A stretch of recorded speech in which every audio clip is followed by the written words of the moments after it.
afternoon, Jersey City. I promise to be exceedingly brief after speaking behind Senator Menendez and Governor Chris Christie. I feel that my presence on this stage this evening is a little unlikely. I grew up here in Jersey City, about a mile away in the Booker T. Washington housing projects. There were good times there, but life there wasn't always easy.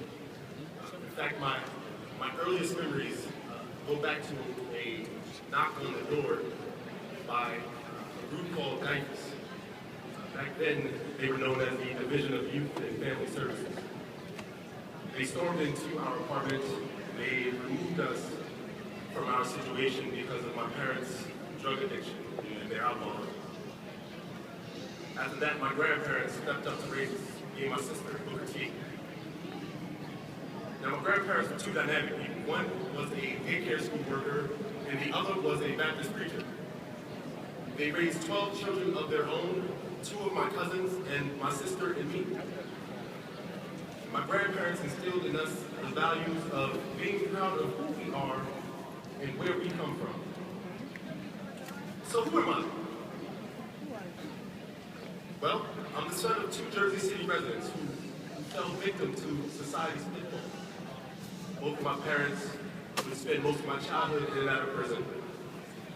I had a father who was so embarrassed of his addicted state that he refused to come around. And there was a mother without options.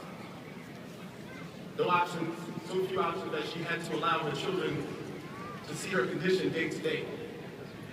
Now, I know you don't have to wait for me to tell you that no child should see their mother or their father buying drugs from the local dealer.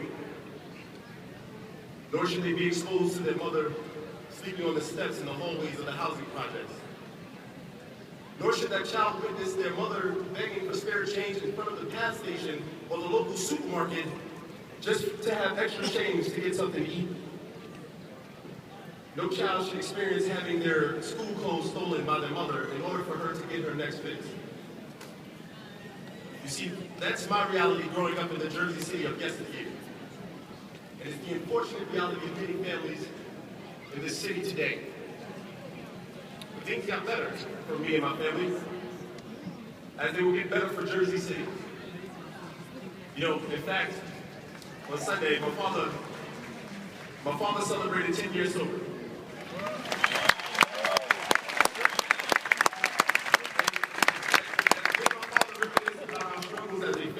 As a community, we began trading what we call war stories.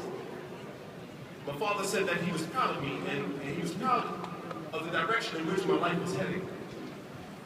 Now, he just wishes that he could have been a larger part of this success, but nevertheless, he's around now. And me and my father, we both credit my grandparents, Mary and Joe Hemingwat, and my godfather, Donald Bowlby, who gave me the moral foundation to make sure that I had the drive to do well. And we both agree that though this foundation was necessary, there needed to be an extra push. So I had to tell my father what was that extra push. I told him that it was the day that I met Steve Fulop. I had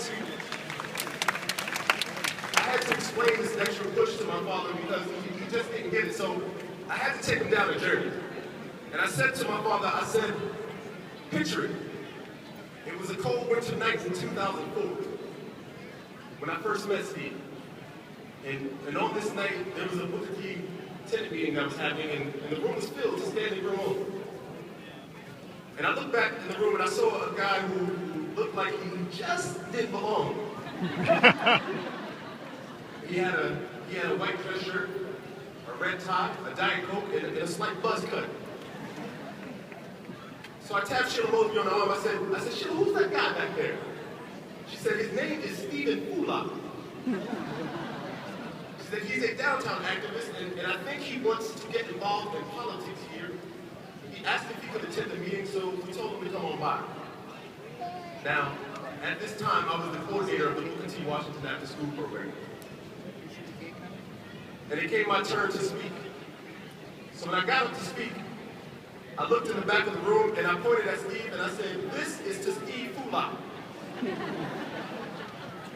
I said, hey man, I don't know what you're doing here, but my people tell me that you are from downtown. I said, when you go back downtown, I want you to let them know that the problems of this city are real. Here in the housing projects, we have senior citizens who are concerned with the lack of heat and hot water in recent days. Parents and kids alike who are here because they're concerned for their safety after recent shootings. Jobs are scarce, living conditions have declined. And I told Steve that we're not looking for a handout, we just want a fair shot. And it isn't no ways easy. Now Steve didn't seem too impressed to be called out like that, but after the meeting he did introduce himself. He said, hey kid, my name is Fulop, not Fulop. And I'm thinking about getting involved in politics here in Jersey City. And I'd like it if you came to my office and if you listened to what I have to say. And I have a lot of things I'd like to do for this city. And in all honesty, I was a little dubious of his intentions. I mean, I didn't know the guy. He didn't look too familiar, but I walked down to his office anyway. When I got to his office, which was right on Columbus Street, on Columbus Boulevard, we talked, and I still wasn't sold. I didn't quite believe in him. But over time, I got to know Steve. And I realized that he was a good guy, and I thought that he was the right man for the job. So we backed him. We worked hard in Booker T and Montgomery, and we tried our hardest to do what we can, and he won. Now, I was fortunate because Steve and I removed politics from our relationship early on, and we developed a true friendship. I've taken some unorthodox routes to get where I am today, but Steve has been there for me step by step. When I wanted to pursue finance and become a stockbroker, Steve was one of the few friends who actually studied with me for my licenses. In fact, he wasn't too happy because I scored higher than him on my 37 exam. He didn't speak to me for about a week. When I got into a master's program at Harvard, Steve actually co-signed on my student loans. And when he said he would co-sign on my student loans, I looked at him and I said, you sure you want to do this, man? I'm just a poor kid from the projects, and it may take me 30 years to pay this off. But he told me that he wanted to do it because he believed in it. But with all this, the greatest advice that I ever received from Steve came when I decided that I wanted to be a United States Marine. I texted Steve, and I told him of my decision, and he immediately called me and he said, I'm going to pretend to be Steve right now. He said, everyone's going to think you're crazy. He said, I should know this because they did it to me. He said, but if you really want to do it, I'm going to give you all of the advice that you need and all of the advice that you want. Now, I wish he would have told me what happens to you when you get down to boot camp. It's not that fun when you step on those yellow footprints. You start hating life. But while I was at boot camp, Steve and I would write each other quite often. And Steve tried his hardest to get me in trouble with the drill instructors. He would write the letters in pink ink, and he would address me as General Hemingway.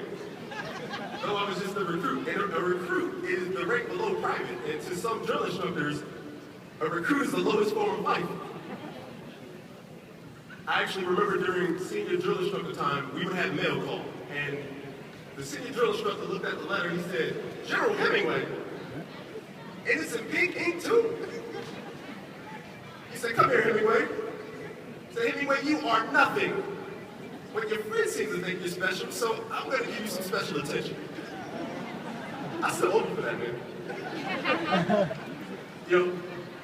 But after I graduated boot camp, Steve and I went out to dinner. And Steve said, now that you are a Marine, you're no longer my friend, you are my brother. And there have never been a set of words that have been more true. Now,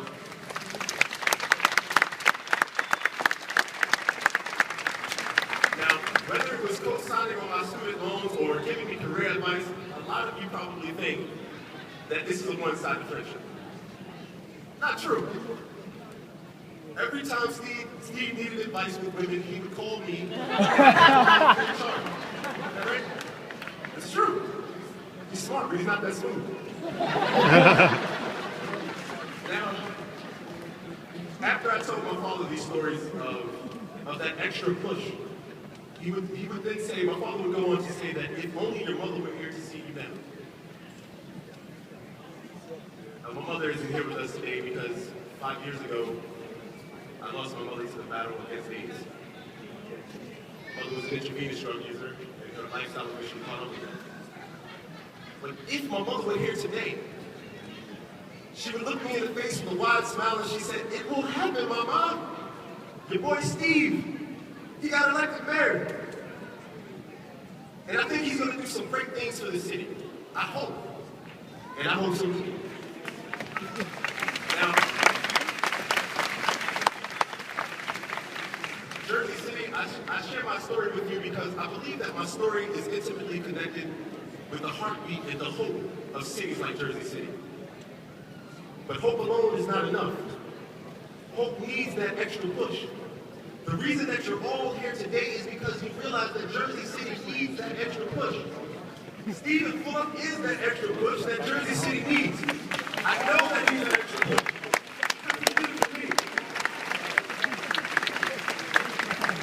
And now you all understand that hope is not a faith or a sense of faith that is filled with a naive perception of reality.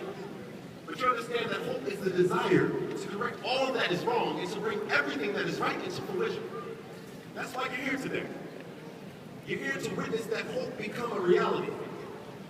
And you want to provide your own extra push. But Jersey City, I tell you, in order for this hope to become a reality, this entire city is going to have to come together. There must be one Jersey City in order to have a better Jersey City. It doesn't matter if you live downtown or west side, if you live in the heights or the hill, this is your city. You must be proactive in turning that hope into reality. It doesn't matter if you live here all your life, one day or one decade, Steve is your mayor,